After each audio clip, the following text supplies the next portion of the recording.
क्या आपके आसपास कोई ऐसा व्यक्ति है जिसकी मौजूदगी से आप बहुत ज़्यादा अपने आप को बँधा हुआ महसूस करते हैं?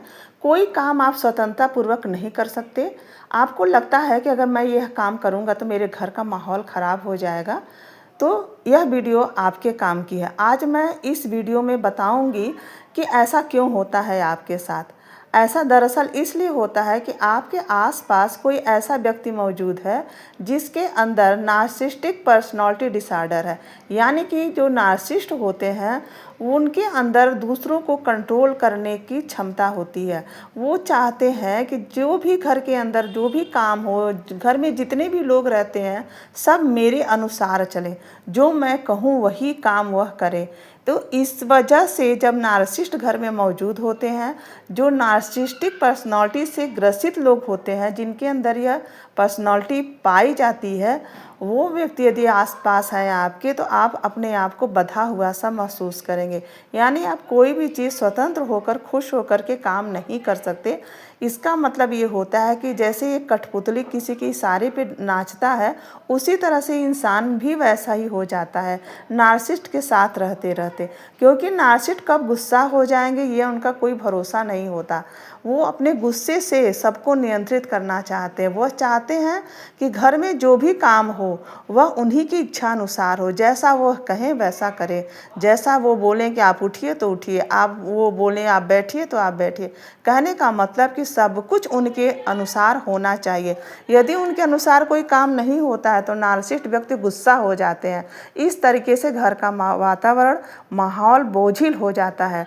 घर में रहने वाले जितने भी लोग हैं उदास उदास से हो जाते हैं और एक दूसरे से कटे कटे से रहते हैं। आपस में वो खुल कर के बात भी नहीं कर सकते, क्योंकि जो नार्सिसिस्ट व्यक्ति है उसको बुरा लगता है। अच्छा, एक बात और है, नार्सिसिस्ट व्यक्ति के अंदर एक बहुत बड़ी बात होती है। वो दो लोगों या तीन चार लोग आपस में बैठ कर के यदि बात कर रहे हैं और नार्सिसिस्टिक व्यक्ति जो है वह देख लिया कि चार लोग आपस में बैठ के बात करते हैं तो उसको बहुत बुरा लगता है। वह चाहता है कि कभी कोई चार लोग एक साथ बैठ कर के बातचीत ना करें।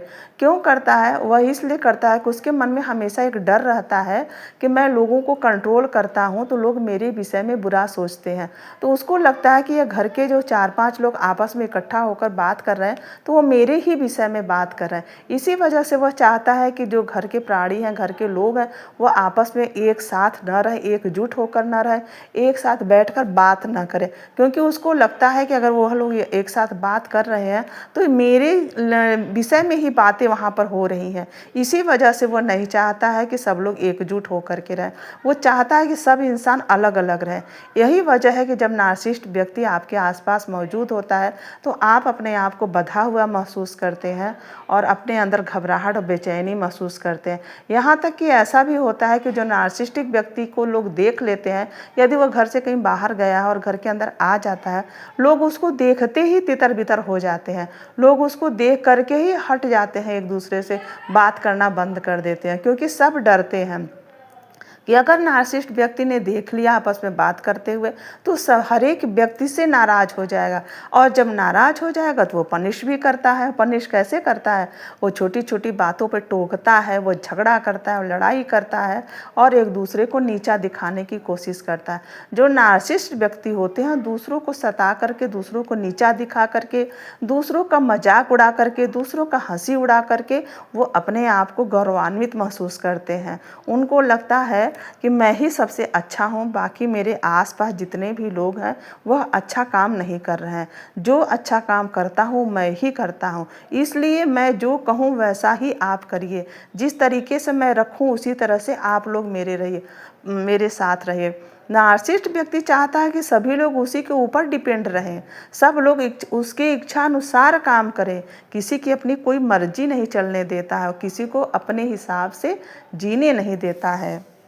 इस तरह से घर में रहने वाले प्रत्येक व्यक्ति खुल करके जी नहीं पाते, खुल करके स्वतंत्र हो करके अपने इच्छानुसार काम नहीं कर पाते हैं, जिसकी वजह से लोगों के भीतर, जो घर में लोग रहते हैं, उसके सराउंडिंग के लोग होते हैं, उनके अंदर हताशा जन्म ले लेती है। वो हमेशा निराश हो जाते हैं, हमेशा उदास उदास से रहते हैं। उनके अंदर सारी क्षमताएं जैसे खत्म होने लगती हैं। उनका किसी काम में करने का मन नहीं करता है। वो जो चीज़ शौक उनके अंदर होती है वो भी धीरे धीरे ख़त्म होने लगती है। और परिणाम इसका ये होता है कि घर का प्रत्येक व्यक्ति उदास उदास सा, दुखी दुखी सा रहने लगता है।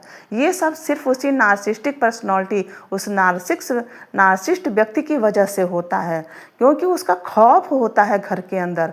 वो अपने क्रोध से वो सबको डरा करके रखता है।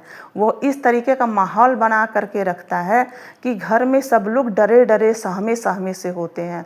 तो जब ऐसा वातावरण घर के अंदर होगा, जब इस तरह का नेगेटिविटी घर के अंदर रहेगी, तो घर के प्राणी जो हैं, घर में रहने वाले इंसान हैं, वो उदास और बेचैन और दुखी तो रहेंगे ही।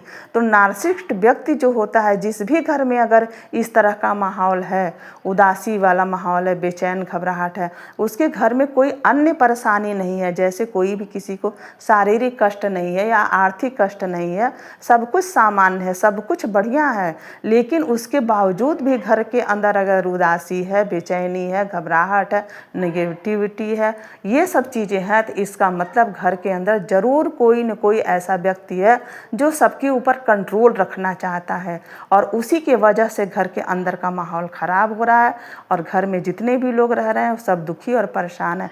तो आप उस इंसान को पहचानिए कि कौन ऐसा व्यक्ति है जो सबके ऊपर कंट्रोल कर रहा है और जिसकी वजह से सारा परिवार दुखी है। तो वहाँ पर उस चीज़ को सुधारने के लिए आप खड़े होइए और इस वीडियो को, इस चैनल को सब्सक्राइब कर लीजिए, क्योंकि अगली वीडियो में मैं बताऊंगी कि उस नार्सिसिस्ट व्यक्ति से बचने का सबसे अच्छा तरीका क्या है।